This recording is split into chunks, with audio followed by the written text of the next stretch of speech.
Tudo bem, pessoal? Hoje comentário sobre Halloween 6, A Última Vingança, filme de 1995 dirigido por Joe Chappelle, uma entrada que eu odeio na franquia Halloween. Aquela coisa que eu disse pra vocês em um vídeo anterior. Eu sou fã da franquia, eu sei que tem filmes muito ruins, mas mesmo assim eu gosto do Michael Myers, etc. Mas o caso de Halloween 6 é diferente porque é injustificável o que eles fazem na história, e aí você tem a versão dos cinemas, tem a versão dos produtores, vou falar sobre tudo isso nesse vídeo. Até eu fui dar uma olhada na minha conta no IMDb, porque eu tenho o costume de registrar os filmes muito antes também de escrever sobre cinema, de fazer os vídeos aqui pro canal, etc. Mas eu sempre tive o costume de registrar os filmes que eu assistia e dar nota para esses filmes. Assisti Halloween 6 em 2005, e já em 2005 eu odiava o filme. Aliás, tem uma curiosidade aqui. Eu me lembro que tinha algumas comunidades no Orkut que a gente acabava debatendo muito sobre cinema, sobre versões alternativas também. E foi em uma comunidade do Orkut que eu comecei a tomar conta da versão dos produtores de Halloween 6. E eu me lembro também nessa época de ter feito o download da versão dos produtores no Emule, era uma versão horrível em VHS, mas existia aquela curiosidade, como era a versão original de Halloween 6. No meu caso, eu pensei que eu iria gostar mais da versão original, que seria uma versão diferenciada, melhor, etc. Fato é que continua sendo um filme fraco, mas é um filme fraco com justificativas. A versão do cinema é um filme fraco que não tem basicamente apelo algum, como nós vamos falar a seguir. Mas vamos para a história da produção, porque na década de 1990, comecinho dos anos 90, Moustapha Akkad ele já tinha ficado decepcionado com a bilheteria de Halloween 5 e ele não sabia se conseguiria fazer Halloween 6 tão cedo. A grande discussão no período é que o subgênero slasher já estava esgotado e que as franquias estavam sendo sustentadas apenas por conta da memória afetiva que existia em torno de um personagem, exatamente o caso da franquia Halloween, e que fica evidente especialmente em Halloween 5. Moustapha Akkad e os seus sócios eles começaram a criar novas ideias de como eles poderiam trazer o Michael Myers de volta, sem aquela dinâmica caça-níquel que eu expliquei na crítica anterior. Mas, enfim, foram várias diferenças. O Moustapha Akkad foi processado por um dos seus sócios. O Moustapha Akkad quase perdeu os direitos da franquia Halloween. E aí apareceu a Miramax, que naquela época era vista como a salvadora, que poderia dar um novo rumo para a franquia Halloween. Iria tirar o peso do Moustapha Akkad e iria colocar executivos interessados também. Claro que aí a Miramax coloca a franquia Halloween no slogan da Dimension Films, que era especializada no cinema de terror. Mas a ideia da Miramax até que era interessante, era de gastar muito em um bom roteiro e quando tivesse esse grande roteiro sobre o Michael Myers, aí sim conter gastos na filmagem. Sabe quem deveria ser o roteirista de Halloween 6? Qual era a ideia original da Miramax? Quentin Tarantino. Eles imaginavam pagar muito bem para o Tarantino escrever Halloween 6, e aí com isso eles poderiam fazer uma produção com custos contidos, porque saberia que teria uma base de qualidade. O Tarantino, claro, rejeitou a oferta, mas até hoje ele fala do que ele teria feito em Halloween. O Tarantino diz que gosta muito dos filmes do Rob Zombie, por exemplo. Ele discute as questões polêmicas sobre o final de Halloween 5, essa transição de Halloween 6, etc. Tem um material legal na internet para assistir sobre. Muitas pessoas até hoje ficam na dúvida, olha, o que a Miramax queria com a franquia Halloween? Por que eles compraram e colocaram para a Dimension Films? Mas o fato é que o plano estratégico era muito interessante também, era muito bem orquestrado. Porque no fundo eles sabiam que eles garantiriam tranquilamente o retorno de bilheteria apenas por conta do nome Michael Myers, apenas por conta do título Halloween. Então a ideia era investir pouco, investir menos, conseguir um bom resultado de bilheteria que seria partilhado entre os produtores e o resto seria desviado para outras produções da Miramax, que naquela época tinha sido recém-adquirida pela Disney. Então a Disney colocaria esse dinheiro em produções da Miramax e produções da Dimension Films. Por isso que a Dimension também acabou comprando o direito de outras franquias de terror. Grande problema de Halloween 6. As pessoas que tinham controle criativo, elas não entendiam o conceito de Halloween. Elas não entendiam como resgatar Michael Myers de uma forma efetiva. Vamos então começar esse vídeo falando sobre a versão dos cinemas, que é aquela mais popular, que está em serviços de streaming, etc. Tinham tantas coisas na franquia, né? Você tinha Halloween de 78, Halloween 2, Halloween 4, Halloween 5. Jamie Lloyd, Laurie Strode, você tinha que lidar com questões sobre o Michael Myers, por que ele matava, por que ele aparecia na noite do Halloween, por que ele era imortal, que é um tópico que acabou sendo levantado desde Halloween 2, mas aí você tem sobre isso também em Halloween 4 e 5. Enfim, vários elementos. Tanto o diretor quanto o Daniel Farrant, que escreveu esse roteiro horrível, eles acabaram pensando que eles conseguiriam responder tudo em Halloween 6 a partir de um culto. Então existe esse culto que entra no filme e aí é o desastre mesmo, né? A partir da entrada do culto em Halloween 6, as coisas definitivamente não dão certo. Existe uma diferença. A versão de cinema de Halloween 6 tem vergonha de aproveitar o culto. Eles não tinham o que fazer, a ideia era ruim. A versão dos produtores ainda dá uma explicação que outra sobre isso. O que é engraçado é que Halloween 4 foi escrito em 10 dias, e a maioria dos fãs, até eu vi pelos comentários do meu vídeo que eu publiquei aqui, a maioria dos fãs da franquia acabam tendo um carinho por esse filme, que tenta retomar questões de Halloween de 78, tenta fazer tributos a Halloween 2 na medida do possível. Você sabe em quanto tempo Daniel Farrant teve para trabalho em Halloween 6? 4 meses. 4 meses de trabalho, 9 roteiros diferentes, no dia da rodagem eles não sabiam qual seria o final. Teve muita improvisação e aí depois ocorreram as refilmagens, que as refilmagens inclusive acabaram sendo aproveitadas nessa versão aqui. A versão dos produtores seria a versão original de Halloween 6, dá pra falar assim, a versão que seria exibida se não fosse a trágica sessão de teste que acabou aí esculhambando todo o filme. 6 anos após os eventos do filme anterior, Michael está de volta atrás de Jamie Lloyd e de seu filho, ao mesmo tempo que um misterioso culto desenvolve suas atividades. Eu vou deixar a sinopse por isso mesmo para não piorar as coisas, mas durante toda a franquia Halloween, os produtores nunca se interessaram, e os roteiristas também, nunca se interessaram em explicar os recortes temporais, em explicar os saltos que existem na história. Só que em Halloween 6 não existe uma forma convincente de tentar articular esse longo gap temporal que existia. Basicamente, ele cria um contexto, Michael Myers é despejado em um local simplesmente para matar e personagens que outrora eram relevantes acabaram sendo descartados de forma incompreensível também. Eram várias narrativas diferentes, eles tentaram criar vários tributos, inclusive para Halloween 3, e quem era a cola de todas as narrativas? Como eu já falei em vídeos anteriores. Donald Pleasence. A diferença é que aqui ele já estava com a saúde bem debilitada mesmo, tanto é que acabou falecendo pouco depois e o filme é um tributo à sua memória.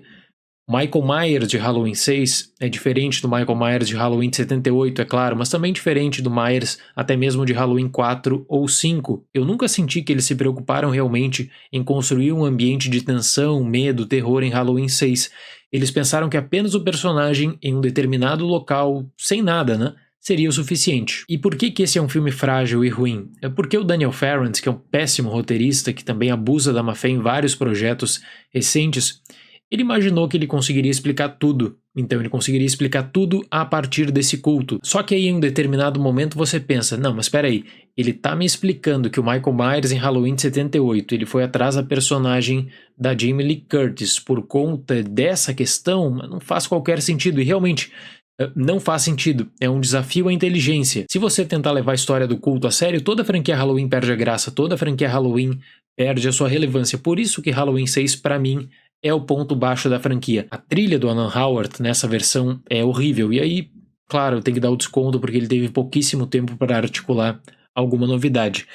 E o que eu noto entre os fãs é que as pessoas dizem assim, ah, mas eu gosto de Halloween 6 por conta do Michael Myers. Ah, eu gosto de Halloween 6 por conta do Paul Rudd, que tem um personagem horrível, por sinal, mas nunca por conta da qualidade do próprio filme, porque é consenso, não é um filme de qualidade. E tem uma contradição muito grande durante a história mesmo, no tratamento, e as refilmagens acabam explicando, mas enfim, Halloween 6 é um filme que abusa do misticismo vazio, um filme muito mal dirigido. Os efeitos de Halloween 6 também são dignos de risada, assim, conseguem ser piores do que os efeitos de Halloween 5. A montagem desse filme é um desastre, o aproveitamento dos jump cuts em Halloween 6 é algo absurdo.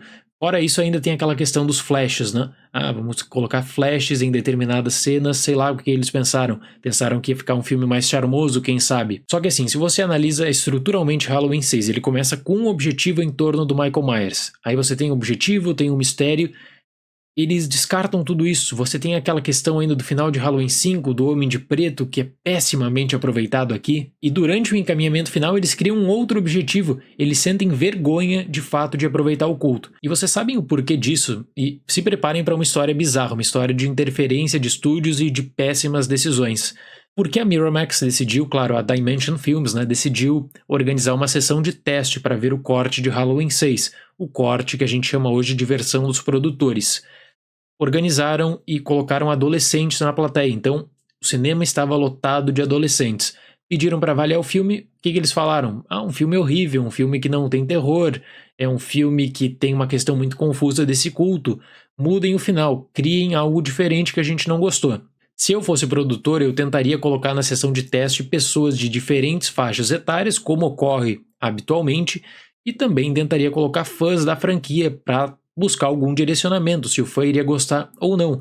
Mas a Dimension fixou no público-alvo. Olha, quem iria nos cinemas ver Halloween 6 seriam os adolescentes, então vamos tentar criar um filme para eles. E hoje em dia todo mundo que participou da produção de Halloween 6 acaba direcionando a culpa para essa pessoa que tomou a decisão de colocar adolescentes apenas na sessão de teste, porque o filme foi totalmente modificado por conta disso, né? É totalmente modificado e o final de Halloween 6 é péssimo, é um final aberto horroroso. Quem viu sabe do que eu estou falando. Mas enfim, ainda sobre a contradição do roteiro, em 5 dias eles tiveram que reescrever a história, eles tiveram que fazer de novo todas as cenas, aí a produtora do filme já não queria fazer as refilmagens, a Dimension Films teve que organizar tudo, então é realmente uma confusão. Eu fecho o Halloween 6, a versão dos cinemas, com a nota 2. E eu acho até que eu estou sendo muito bondoso de dar essa nota 2. Merecia uma nota 1, quem sabe? Eu só não vou fazer isso porque, levando em conta outras franquias do subgênero slasher que acabam desvirtuando totalmente a história, ainda Halloween 6 deixa o Michael Myers ali, deixa o Michael Myers pelo menos matando em uma que outra cena. Bom, pessoal, agora vamos falar da versão de Halloween 6, que é a chamada versão dos produtores, que é adorada por alguns fãs, inclusive. Ao contrário de filmes como O Exorcista 3, na qual a versão do diretor foi descartada e que o material que você tem hoje é por cópias de VHS, os arquivos de Halloween 6 foram preservados. Então, durante muito tempo a gente compartilhava aquela versão que era uma cópia de VHS, era um work print. Mas agora existe a versão em Blu-ray lançada nos Estados Unidos com uma boa qualidade de imagem, áudio, etc. Em suma, era essa versão que deveria ter sido levada para os cinemas, os adolescentes não deixaram, continua sendo um filme fraco, continua sendo um filme com vários problemas, continua sendo um filme que deposita tudo para esse culto, então, mas só que pelo menos, por mais absurdo que seja, pelo menos existe alguma explicação para esse culto. Talvez em um processo normal de pós-produção, com uma sessão de testes que tivesse pessoas de outras faixas etárias, que tivessem conhecido o Halloween de 78, Halloween 2 também, etc. Talvez a partir disso você teria espaço para corrigir os erros, para corrigir essas questões que envolviam Michael Myers e o culto, mas isso não ocorreu. E o grande problema criativo para mim é a forma de como o filme ele tenta colocar o culto como algo super relevante, ao mesmo tempo que tira espaço dele. Por quê? Porque a cola nessas narrativas, que era o Dr. Sam Loomis, o personagem do Donald Pleasence, ele tinha que estar enfiado em uma que outra cena, ele tinha que fazer algum diálogo com algum personagem. Então, quando você pensa que o culto vai ter uma participação, quando você pensa que o culto vai entrar na história de fato, tem o Sam Loomis. Tem o Sam Loomis, tem o Michael Myers matando uma que outra pessoa também, tem personagens sendo descartados. Apesar do filme ter um problema grave de direção, apesar do filme ter um problema grave de montagem, a única coisa que se salva da parte técnica de Halloween 6, a versão dos produtores, é a trilha do Alan Howard, que pra mim, assim, é muito, mas muito melhor do que a trilha reciclada depois que foi levada para os cinemas. Eu creio também que a experiência ao todo perde força quando você olha para o Michael Myers e não consegue fazer relação com o Michael Myers de Halloween de 78. Você faz a relação quase que de uma sátira do Michael Myers. Michael Myers que já não tem aquele brilho, não tem aquelas atitudes, porque tudo é explicado e é explicado de uma forma que deixa a desejar, eu acredito, para a maioria dos fãs. Eu digo para vocês que eu não gosto da condução, mas só que pelo menos aqui existe um clímax, pelo menos aqui existe um fechamento, existe um encaminhamento final, algo que não existe na versão dos cinemas, né? Uma questão absurda que fica em aberto. Só que esse era o ponto de esgotamento na realidade. Depois de Halloween 6 não tinha mais como seguir com essa história. Já foram feitos absurdos em Halloween 4, Halloween 5, e aí Halloween 6 é aquela entrada da franquia injustificável que você não tem como trabalhar uma continuação. Na versão do cinema seria impossível, na versão dos produtores até existe um final, né? Só que existe um final que você não teria que explorar o Michael Myers como a gente conhecia. Ou era um retcon, como os produtores fizeram com Halloween H20, ou a franquia nunca mais seria explorada. No geral, um baixíssimo padrão de qualidade, mas para a versão dos produtores de Halloween 6 eu dou uma nota 3. Porque eu até aprecio os riscos tomados, em alguns casos aqui eu aprecio algumas cenas estendidas, a modificação na estrutura da própria história, mas fica sem sentido também em vários momentos. Essa obsessão de explicar tudo acabou prejudicando o filme. Sabe qual a relação que eu faço com Halloween 6? Com o subplot que existe em O Massacre da Serra Elétrica de 1995. São injustificáveis na medida que acabam baixando muito o nível da produção. Certo, pessoal? Seria esse o comentário de hoje. Muito obrigado pela atenção, até mais e tchau!